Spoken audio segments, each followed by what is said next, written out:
This short video will show you how to search on health-related databases to find scientific articles. PubMed. On www.pubmed.com, you'll find one of the largest datasets in medical literature. It is the National Institution of Health and contains loads of articles and is one of the first databases that were created.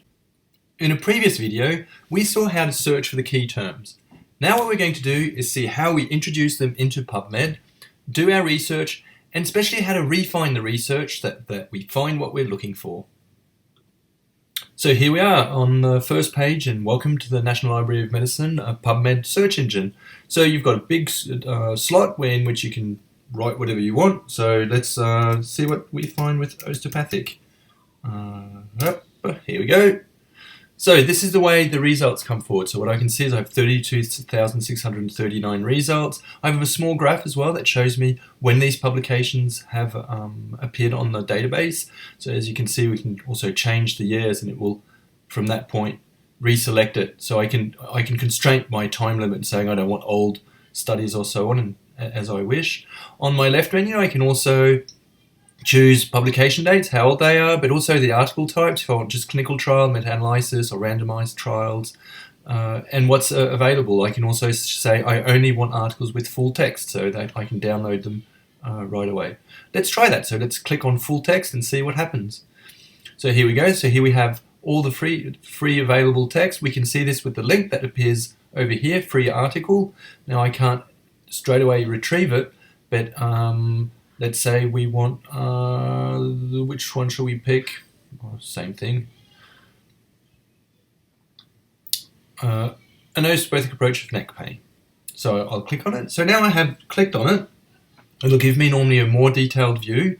At the actual state, there's no abstract available for this article. But here we can see that we can reach to the free full text by clicking over here. So let's just move back to where we were before. And let's see what else we can do with PubMed. We can combine different terms. So as we've seen before, we can use mesh terms. So here we'll have the whole series of mesh terms that we found before. And let's search and see what happens. So there was a single trial over here. So when there's a single trial, usually I straight away have the abstract. So that makes it possible to read and see what we have. We also have other information on the page dedicated to the study. We have similar articles, so maybe I can find similar articles over here. I have the references from that article, and also have what type of publication it was put under, and the mesh terms that are associated with this study. So that's all the different classifications for this study. So I can clear all my filters. I see that I have a filter that's applied. I do have the full text, so apparently this one is available, but I can clear all the filters anytime. So that's how you can see the specific page. Now imagine that I have a study where I have more than one choice, but I want to see all of them as an abstract. So let's see, shall we put osteopathic and low back pain? So I might put and I might quote this, so it will only take when it's low back pain and not each word separately. So search. So here we go. So as we can see, most recent articles are free free of access, because this is becoming a trend. So it's quite important. We can see what journals they're in. So you've got the title, you've got the authors in second, then you have the journal name, the publication date, and here you'll have the PMID, which is the identified number within PubMed. You can also have more details, such as here we have the DOI number, which is the electronic version, and these are quite important because you might be using them afterwards to be able to download the bibliography within bibliography managing software. So here we have a whole set. We were saying, oh, I have 465 results. Let's cut down this to the last 5 years. Now I have 168 results. I only want clinical trials.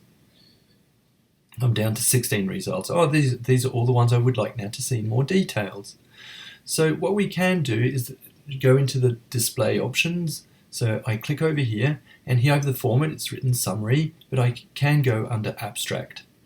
So when I do this, now instead of showing just the summary as it was before, I get the entire abstract for every single study that I've chosen. So here's my second one, here's my third one, and that makes it possible to read it out. If now I would like to select a few, either to import or to remember, all I have to do is just click on the ones I would like to keep. I won't take that one, let's take this one, take the next one. Usually we would read through it and do that on specific criteria, but let's just so. And now now that I've got all these three, I can send to, and here if I want to, I can click onto Citation Manager. So that'll export it under a different format. So I can say all result on this page and all results of the selection. So I want the selection, and here now we'll create a file. And here we go. Here we have a specific file, and this file normally you can import it into any of your bibliography managing software, and that will make it possible to keep them. It's not the only way of doing it, because we can also export with different terms, but that'll be another video. And there you go, you've just learned how to use PubMed.